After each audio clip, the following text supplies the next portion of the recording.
I inserted my card into the ATM slot at the PNC Bank branch, a motion my hands had performed thousands of times over the years. The afternoon sun in Pittsburgh felt warm on my back. A normal Tuesday in a life I thought was entirely normal. The screen flickered to life, asking for my PIN. 4 digits, memorized 2 decades ago, rolled off my fingertips without conscious thought. I just needed a little cash for the week's groceries. Insufficient funds. My hand froze on the keypad. The screen stared back at me, its green letters forming two impossible words. It had to be a mistake, a glitch in the machine. I pulled the card out, examined the magnetic strip for any scratches, and slid it back in. Same PIN, same request for $100, same crushing response. This can't be right, I muttered, the words escaping my throat in a dry whisper. The woman waiting behind me shifted impatiently, her keys jingling. My savings account, that had to work. It was a different card, a different account, holding the entirety of my nest egg. 42 years of sweat and noise at the steel mill. Every overtime shift, every skipped lunch, every dollar carefully tucked away for this exact time in my life. My fingers trembled as I entered the numbers. Insufficient funds. A cold sweat beaded on my forehead despite the cool April breeze. I had checked the balance just last week. It was all there. I fumbled for the receipt as the machine spit it out. My eyes struggled to focus on the tiny black print. Checking account balance. $0. Savings account balance. $0. Last transaction 9:23 a.m. today. My legs felt like hollow tubes as I stumbled toward the bank's main entrance. The glass doors reflected an old man I barely recognized, his face pale and confused under a worn-out baseball cap.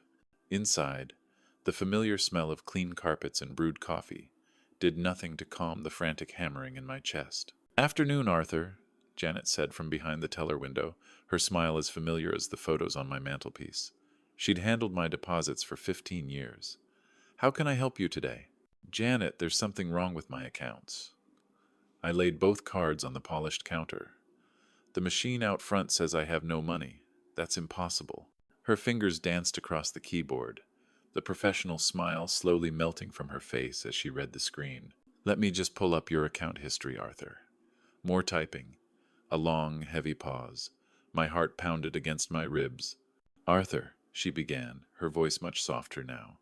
"I see a withdrawal from this morning, at 9:23 a.m. It was for the full balance of both accounts." The room tilted. That's not possible." I was at home sleeping at that time. "The transaction shows it was made by Clara Hayes," she said, turning her monitor toward me. "She's listed here as the joint account holder. She withdrew everything, Arthur. Every last penny. Clara." My daughter's name hit me like a physical blow, but she wouldn't. There had to be an explanation. I stared at the screen until the words and numbers blurred into a meaningless jumble. Clara Hayes. Full withdrawal. I remembered adding her name to the accounts 3 years ago, right after her messy divorce from Rick.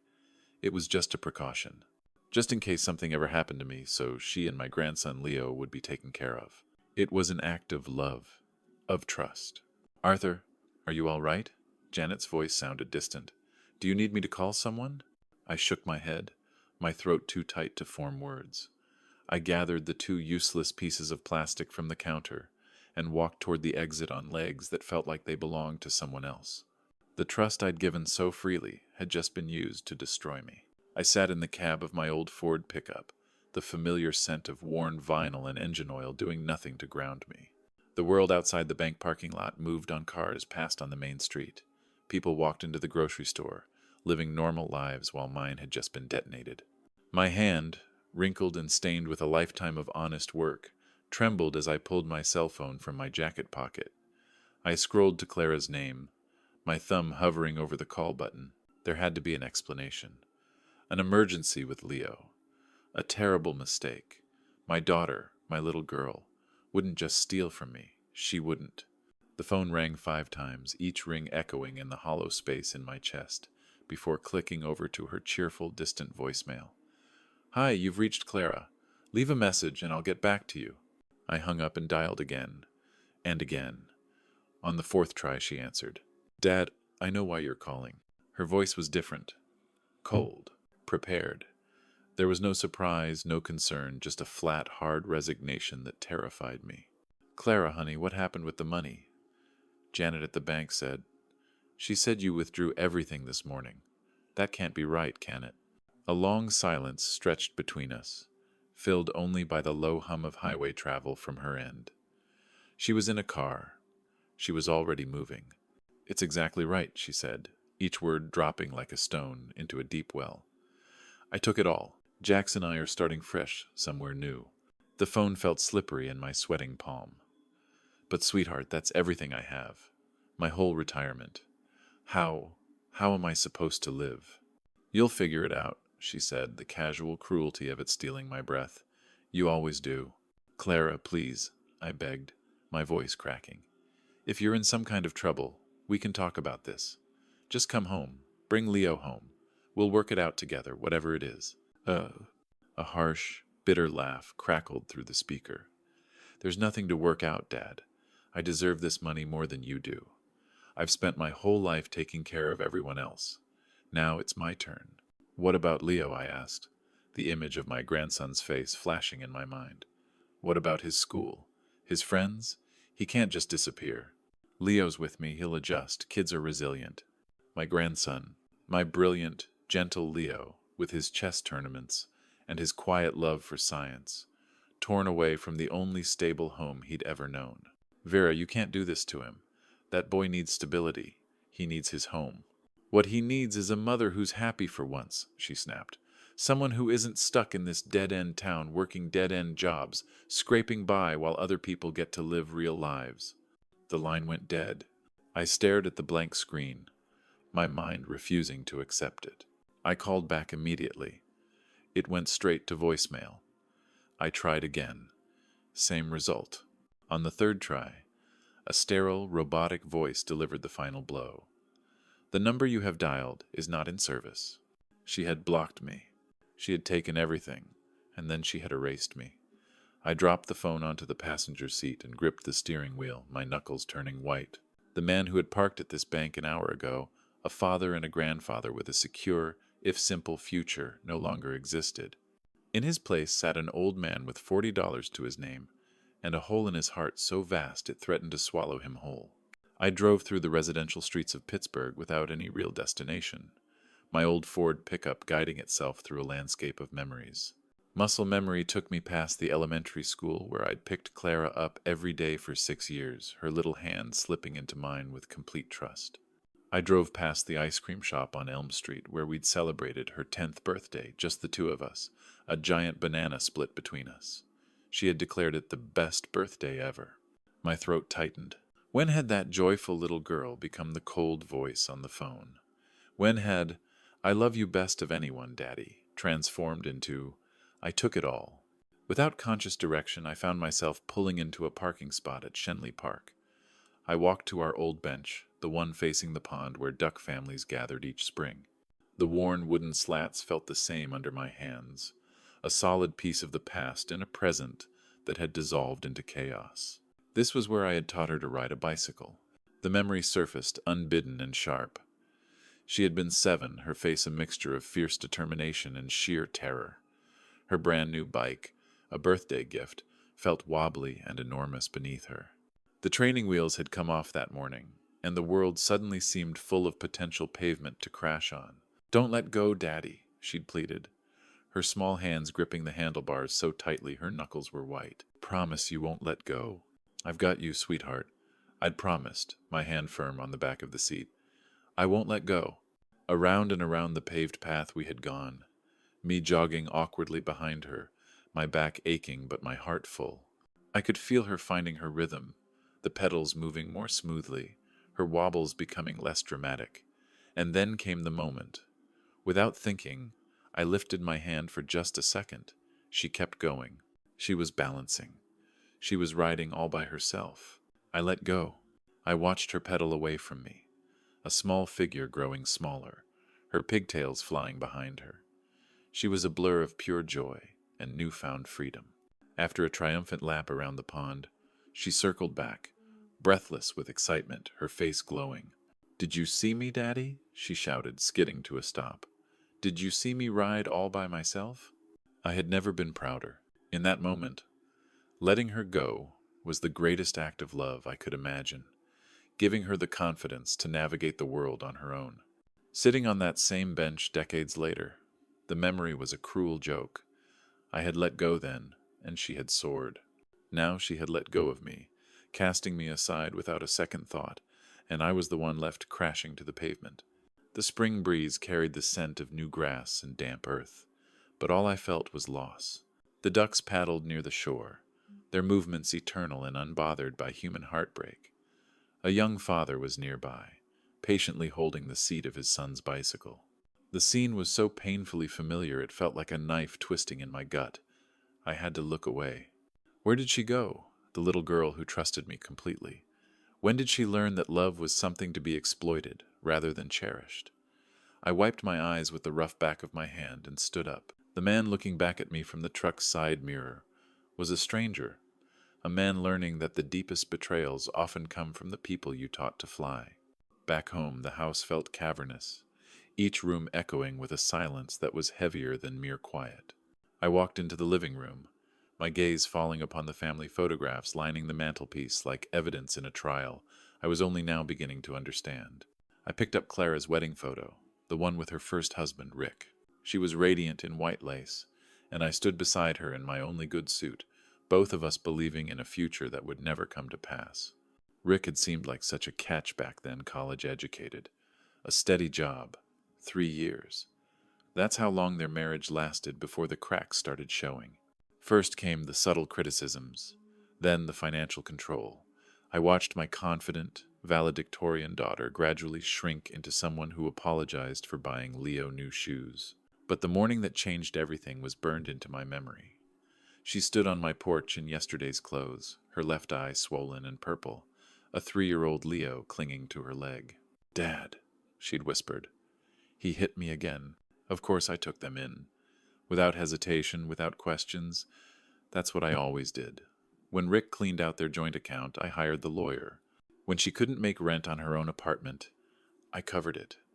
When Leo needed anything at all, I provided it. I loved being her safe harbor. But somewhere in all that unconditional giving, I had taught her that taking from me carried no consequences. I had enabled her, smoothed over her mistakes, and prevented her from ever learning that actions have consequences. I had, in my own loving way, helped create the woman who had just destroyed me. My eyes drifted to the next photo, taken just 4 months ago. It was from the first time she brought Jax home for dinner. He walked into my kitchen wearing a black leather jacket, motorcycle boots that scuffed my clean floor, and a smile that never reached his eyes. Tattoos crawled up his neck in dark patterns that spoke of bad decisions. His questions all evening were casual, but pointed. How long had I worked at the steel mill? What kind of pension did a man get from that? Did I own the house outright? I'd answered politely, while my instincts screamed warnings. The next morning, my neighbor, Officer Miller, had stopped by. He was a retired cop who still saw the world through a policeman's eyes. "Interesting company you had last night," he'd said, his face grim. "Ran his plates after he left. Guy named Jax Morrison. Record longer than my arm. Robbery, fraud, assault charges. Real piece of work. The guy's a predator, Arthur. He targets vulnerable women." I had set down my coffee cup with trembling hands. Miller's advice was stark. "Keep that guy away from your family. Change any passwords he might have seen. This isn't the kind of man who changes." But I hadn't listened. I'd convinced myself that Miller was being overly suspicious, that Clara deserved happiness after Rick's abuse. I was so afraid that interfering would push her away for good. So I had watched, and waited, and hoped. I had hoped while Jax moved into our home, learned our routines, and charmed my daughter. Now, I saw my hope for what it was. Fear. Fear had paralyzed me, and it had cost me everything. The grandfather clock in the corner ticked steadily, each second a hammer blow marking the time until I had to break my grandson's heart. I heard the familiar squeak of his desk chair from the room above, then footsteps. He was coming down for homework time. How do you tell a 15-year-old boy that his mother has abandoned him? That the world he thought was safe and secure had been built on a foundation of lies? I moved to the bottom of the staircase, my hand resting on the worn wooden banister my own grandfather had installed. I took a deep breath, preparing the words I'd been rehearsing. Son, we need to talk about some changes. Your mother has made some choices. Leo appeared at the top of the stairs with his usual easy stride, but as he descended I saw something in his expression that stopped my words before they could form. There was no casual curiosity, just calm, knowing eyes that held far too much understanding for a boy his age. He walked right past his backpack and sat beside me on the couch. I reached for his hand, my own still trembling slightly. Leo, son, I need to tell you something important about your mother. Grandpa, I already know, he said, his voice steady. The world, which had already tilted once today, spun completely off its axis. He knew? He looked at my stunned face and nodded. She took all the money and left with Jax. I know. My mouth opened, then closed. I couldn't form a question. I heard them planning it, he explained, his young face serious beyond his years. Monday night, I came downstairs for a glass of water, and I heard them in her room. They were whispering about bank accounts and getting away clean. For 36 hours, my grandson had been carrying this burden alone, pretending everything was normal. He had gone to school, done his homework, and eaten dinner with me, all while knowing our lives were about to be torn apart. He did it to protect me, to give me one last normal day. The thought was both heartbreaking and profoundly touching. But don't worry, Grandpa, he said, standing up and walking to his backpack by the front door. He returned with a manila folder and spread its contents on the coffee table with the methodical precision of a seasoned detective. I already handled it. The first sheet of paper was a grainy, black and white printout of a mugshot.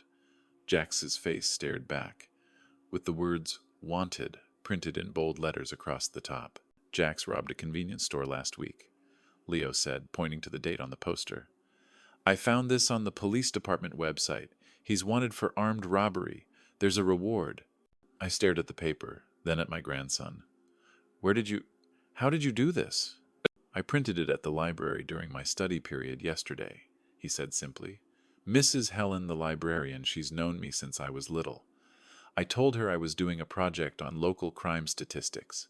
She didn't ask too many questions, just showed me how to search the public archives and news databases. She thought I was working on a school assignment. He had been investigating while I had been lost in grief. He had been fighting back while I had accepted defeat. My 15-year-old grandson, my quiet, chess-playing boy, was a hero in disguise. I stared at the wanted poster, my mind struggling to catch up. While I was adrift in a sea of grief and regret, my grandson had been navigating the storm with the calm precision of a seasoned captain.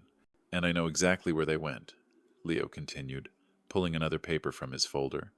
He'd written down an address, 2847 Lane Avenue, Cleveland, Ohio. I heard Mom mention it when they thought I was asleep. I wrote it down as soon as they left her room, then I looked it up on Google Street View to make sure it was real. He produced a printed map of a neighborhood in Cleveland, a red circle drawn around a shabby-looking apartment complex. The level of detail was staggering. Maps, criminal records, timeline analysis. He had approached this family crisis with the systematic thoroughness of an engineer my own blood, through and through. Son, this is incredible work, I finally managed to say. But why didn't you tell me any of this yesterday? We could have stopped them before they took the money. Oh. Leo's expression for the first time softened. A hint of the 15-year-old boy returned to his eyes. Because I knew you'd try to talk her out of it, he said quietly. You always try to fix things with her, Grandpa, even when she doesn't want them fixed. If she'd stayed, she would have just found another way to hurt you later. The truth in that observation stung. He was right. I would have confronted her, tried to reason with her, probably even offered her money just to keep the peace. So I did something better than stopping them, Leo said, his voice regaining its confidence as he handed me the final, crucial piece of paper. It was a page from his school notebook. At the top, he'd written down a phone number for an anonymous tip line, the time of the call, and a long confirmation number. I called the police tip hotline this morning before school. I told them exactly where to find a wanted fugitive named Jax Morrison. I gave them the address, described their car, Everything. I sat back against the couch cushions, completely overwhelmed. My grandson had not only uncovered the truth, but had also set justice in motion, all while shielding me from the knowledge. He had become the protector. "I'm sorry I didn't tell you sooner," he said, his voice dropping to almost a whisper. "I could see you were hurting enough already, and I wasn't sure the police would act right away. I didn't want to get your hopes up." "Of Leo," I said, my own voice thick with emotion. "You are braver and smarter than anyone your age should ever have to be." "I learned from watching you, Grandpa," he replied with no trace of boasting. "You taught me that when someone threatens your family, you protect them. That's all I did." But he had protected me better than I had ever managed to protect him. I had enabled his mother's destructive choices for years out of a misguided sense of love. My grandson, however, saw the situation with perfect clarity and acted with decisive intelligence. "I love Mom," he said, as if reading my thoughts. "But I love you more. You're the one who makes sure I have breakfast. You're the one who comes to my chess tournaments. I was tired of seeing her hurt you." He looked down at his hands. "You're all I have that really matters." I didn't need any more words. I reached over and pulled him into a fierce hug, this boy who had become more of a man than most adults I knew. His arms wrapped around me with surprising strength, and for a long moment we were just a grandfather and his grandson, holding on to each other in the wreckage of what our family had become. "We're going to be okay," I whispered into his hair. "Just you and me. We make a pretty good team." We sat together in the quiet living room, the weight of the last hour slowly lifting. The shared truth, as painful as it was, had forged a bond between us that felt unbreakable. We were a team now, a unit of two against whatever came next. Leo, ever the pragmatist, was the first to break the silence.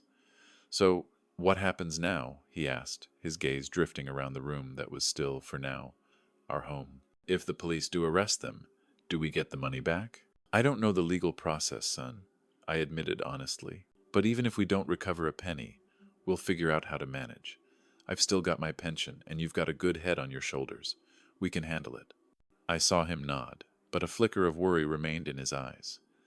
It was the kind of worry a 15-year-old should never have to carry. "But are we going to have enough money?" he asked quietly. "For groceries, and the electric bill and everything?" The question was so practical, so immediate, and as he asked it, a memory surfaced from the deep recesses of my mind. Something I'd forgotten in the chaos. Something that could ease the burden I saw settling on his young shoulders. For the first time since I'd stood at that ATM, a real smile touched my lips. "You know what, Leo?" I said, standing up with a renewed sense of energy. "I just remembered something. An insurance policy. Not the kind you buy from a company, the kind you create yourself. His curious eyes followed me as I headed for the stairs. "Come with me," I said. "You should see this." In my bedroom, I knelt beside the bed and reached underneath the worn oak frame, my fingers searching for the familiar cold metal. The box slid out easily. It was a plain gray, fireproof storage container, the kind sold at office supply stores for protecting important documents. I carried it to the bed and set it down on the faded blue comforter. "Your mother walked past this room every day for 3 years," I explained, reaching behind the framed photo of his grandmother on my nightstand to retrieve a small hidden key. "She never once asked what was in here." The lock clicked open. I lifted the lid to reveal neat stacks of bills, mostly 20s and 50s, held together with rubber bands. It was the result of 2 years of small, careful withdrawals from my pension cash that Clara never knew existed. Leo's eyes widened. "How much is in there?"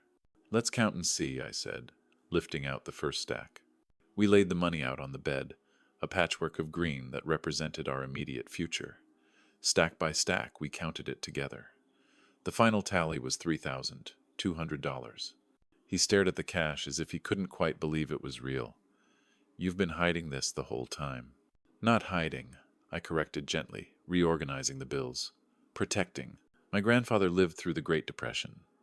He taught me to never keep all your eggs in one basket, to always have something set aside that nobody else knows about." That old-world wisdom, which had seemed so outdated, had just become our lifeline. Why didn't Mom know about it? The question was painful, but he deserved the truth. Because somewhere in my gut, Leo, I think I knew this day might come. I love your mother, but I've seen her make selfish choices for years. Some part of me knew her access to my life needed to have limits. The relief on my grandson's face was worth more than all the money in the box. The weight lifted from his shoulders, and for the first time since that morning, he looked like a 15-year-old again. Our survival was no longer a question mark. It was a fact, secured by a lesson learned from a generation long past. Downstairs, Leo was already setting up the wooden chest set on the coffee table, arranging the pieces with the practiced efficiency of our long-standing ritual. The familiar click of the wooden pieces provided exactly the kind of normal activity we both needed. As I settled into my usual chair, ready for our game, the old rotary phone on the side table shrilled, its sharp ring cutting through our newfound peace. We both froze. We knew who it was. I rose slowly and walked to the phone, the receiver feeling heavy in my hand as I lifted it to my ear. "Dad? How could you betray me like this?" Clara's voice exploded through the earpiece, so loud that Leo could hear every word from across the room. "Jax is arrested. The police took everything. The money is gone. How could you do this to me?" I held the phone slightly away from my ear, gesturing for Leo to stay quiet. He needed to hear this, but he also needed my protection from her rage. The moment had arrived. I could expose Leo's involvement, or I could shield him by taking the blame myself. The choice was easy. "Yes, Clara," I said, my voice steady and clear. "I called them." A stunned silence stretched across the line. When she spoke again, her voice was lower, but somehow more dangerous. "I can't believe you would turn your own daughter in to the police." "You stole my life savings and ran away with a wanted criminal," I stated, keeping my voice calm and factual. "You left your son behind. Those were your choices." "It was just sitting there," she shrieked. "You weren't even using it. Titus and I could have had a real life." "With stolen money? And a man wanted for armed robbery?" I felt Leo's hand touch my shoulder, a silent gesture of support that gave me the strength to continue. "That's not a life, Clara. That's a prison sentence waiting to happen." Her fury suddenly dissolved into the manipulative pleading I knew so well. "Dad, I'm stranded here. I'm homeless and penniless because of what you did. I need money to get back on my feet. Send me something. Anything. I'm your daughter." It was the same tone she'd used for years, the one that had always worked. But not tonight, not anymore. "Number." The single word hung in the air between us like a door slamming shut. "What do you mean, no?" Disbelief crept into her voice. "I have nowhere to go." Then you should have thought about that before you destroyed your family," I said, surprised by my own firmness. "These are the consequences of your choices, Clara. You can't just abandon your son and expect me to bail you out." "I'm not abandoning him. He's 15. He can take care of himself. He's a child who needs stability and security." I shot back, the frustration of months finally boiling over. "Everything you've proven you can't provide." "If that's how you want it, then fine," she snarled, her voice cold and final. "But don't expect me to come crawling back. Don't expect to ever see me again. You've made your choice." The ultimatum was designed to wound me, to make me reconsider out of fear. But with Leo beside me, the threat felt more like a promise. "If that's what you decide, Clara, I'll be sad. But I'll understand," I said softly. "The door will always be open if you're ready to be accountable for what you've done. If you're ready to earn trust instead of demanding it. Save it for someone who cares." The line went dead with the harsh sound of a receiver being slammed down. I stood holding the silent phone for a long moment. 38 years of being her father had just ended with a dial tone. 2 months passed like pages turning in a book of ordinary, peaceful days. Spring gave way to the warmth of early summer in Pittsburgh, and the crisis of April faded, replaced by a settled routine that felt more like home than anything I'd known in years. The house, once a battleground of tension and unspoken resentments, was now a sanctuary. We rarely spoke of Clara. Her absence wasn't a painful void, but a quiet space where peace could finally grow. The constant low-grade stress of waiting for her next emergency, her next demand, was gone. In its place was a tranquility so profound it felt like a miracle. I discovered the simple, profound joy of being a full-time grandfather. My days found a new rhythm, anchored by Leo. I cooked breakfast every morning, the smell of bacon and coffee filling the kitchen. I helped with his homework at the same kitchen table where Jax had once sat, reclaiming the space for our family. I attended his end-of-year school awards ceremony and felt my chest swell with pride as he accepted a certificate for academic excellence. His grades were the best they'd been since middle school, a testament to what a child can achieve with stability and unwavering support. Leo, in turn, blossomed. The quiet, watchful boy who had carried the weight of his mother's secrets grew taller and more confident.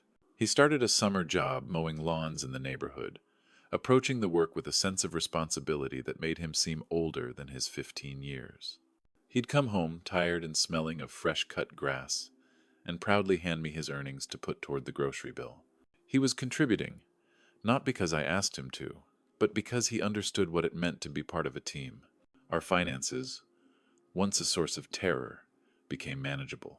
My pension covered the basic expenses, and the $3,000 from the hidden box served as a comfortable buffer. We were careful, but we were not struggling.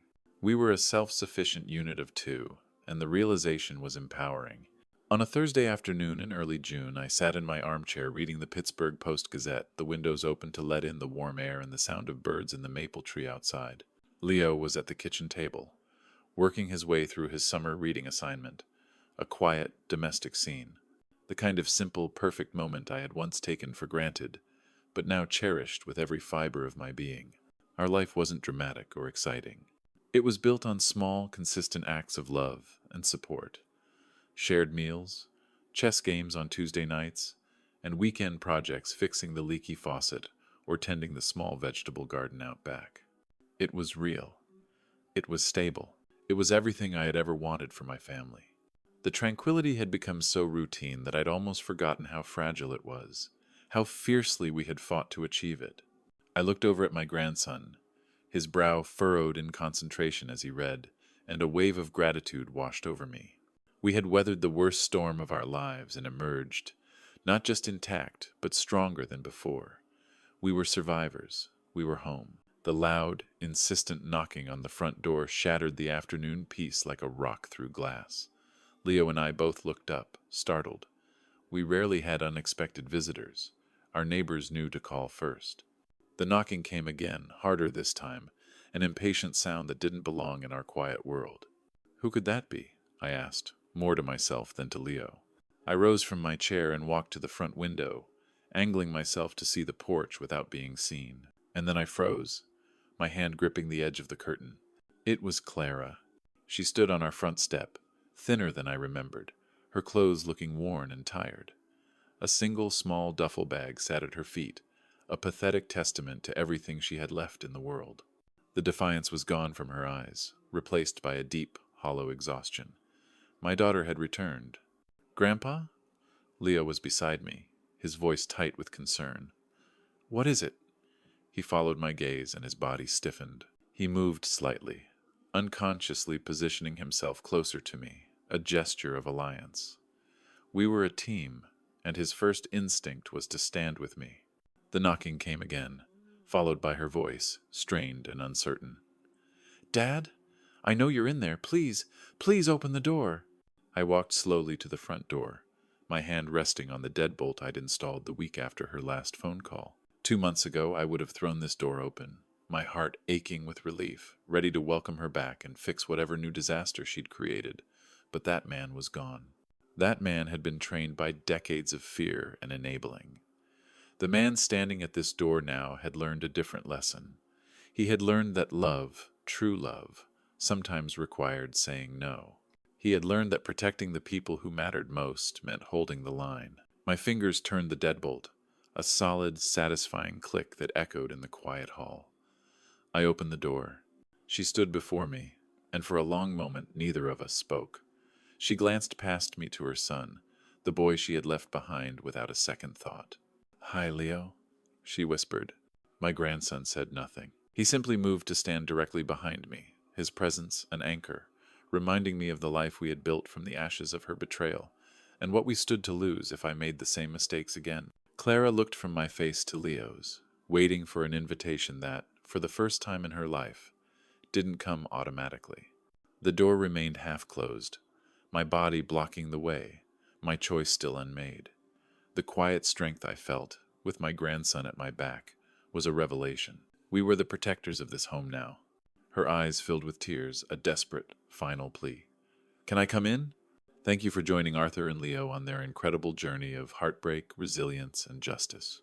The bond between a grandfather and his grandson proved to be the unbreakable force that weathered the storm of betrayal. But now, they face one final, difficult choice. What do you think Arthur should do? Should he let Clara back into their lives, or has she lost that right forever? We would love to hear your thoughts and opinions in the comments below. If you enjoyed this story, please show your support by liking this video and subscribing to our channel for more content that touches the heart and inspires the spirit. Your engagement helps us continue to bring these powerful stories to you. Thank you for watching.